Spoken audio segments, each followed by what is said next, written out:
Papunta tayo mga kapatid dyan sa may landmark. Ano ba yun? Laverna.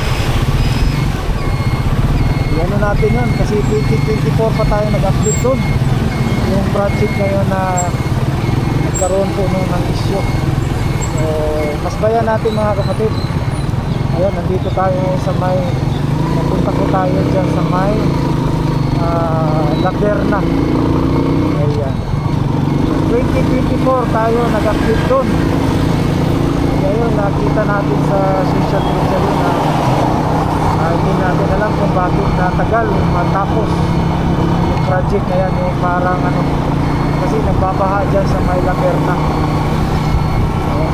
So may mga makina sila dyan na ini-install dyan, no, para pag gumawa yun po ang ano po ng tubig, i-expose niya yung bang sa Bisaya pasuyuko niya. So dito tayo, daanan natin ito mga kapatid. Ito ano, 2022 nag-update din tayo dito. 2023 no?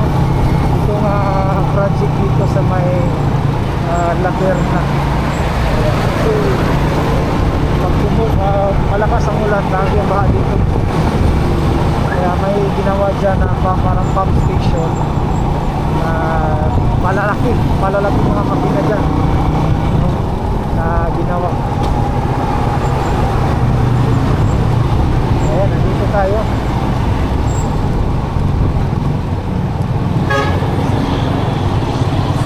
So ito na po, no? Ito na po yung project. Nandito lang yan sa gilid ng Laverna. Ayan. Ayan, no? Nakabakod pa hanggang ngayon, no? So hindi natin alam bakit ano po, matagal po na natapos yan o na-open yan, no? Ayan. Ito po yung project pump station dyan. Ayan. Kasi malaki pa yung ginagawa dyan sa likod, no? May ano pa yan, parang lagoon dyan na inaano yung baha, iniipon, tapos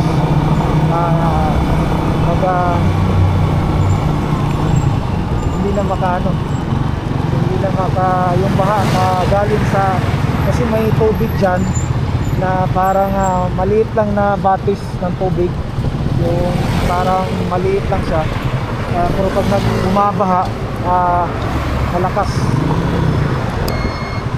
yung ano po, malakas po yung agos ng ilog na yun. Pero maliit siya, tingnan mga kapatid, maliit siya.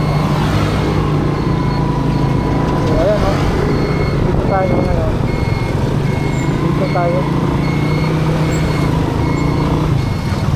pasok tayo dito sa mayan. Tayo maka-reunion.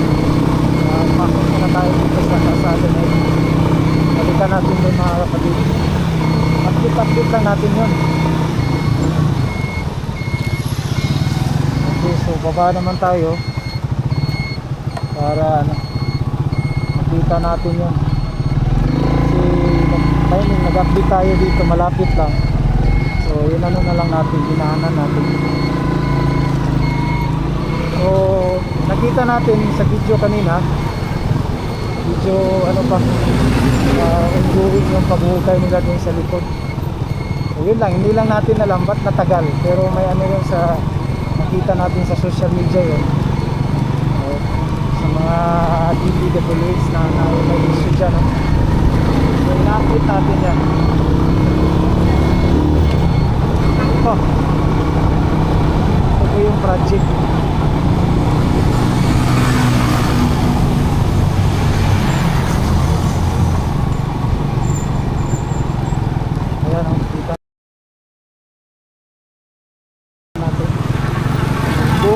Ongoing ano nila, ongoing. So ito po yung ilog na talagang umaapaw, diretso yan din sa may Laverna subdivision. So talagang kaya ginawa niya ng project dyan. So yun lang po mga kapatid. Pero yung tubig na galing doon sa ano, iniipon lang, kaya ginawa nila ng parang lagoon at dumidiretso doon sa ilalim ng pump station at binubugayan po, so papunta ng ano, palabas, papunta po ng dagat.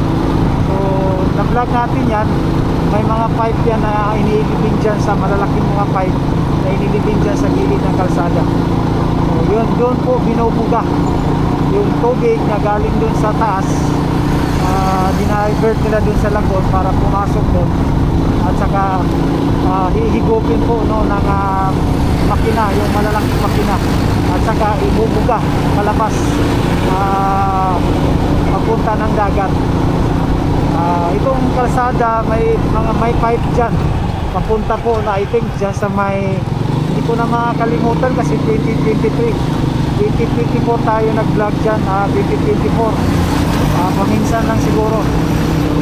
Parang I think basta part po ng Sasa yata yun, tumatawid yun papunta ng dagat yung buga ng pipe. Mataas, mahaba po yung pipe dyan na in-install mga kapatid, no? Galing dun sa may pump room o pump station. Ayan, ayan, hanggang dito, hanggang sunod pa rin, no? Update natin yan, tutukan din natin yan, no? Sa next update natin, pag nag-update po tayo ng mga projects. So sa ngayon nakita natin ang gawin yung pag-excavate nila mga kapatid. Ayan.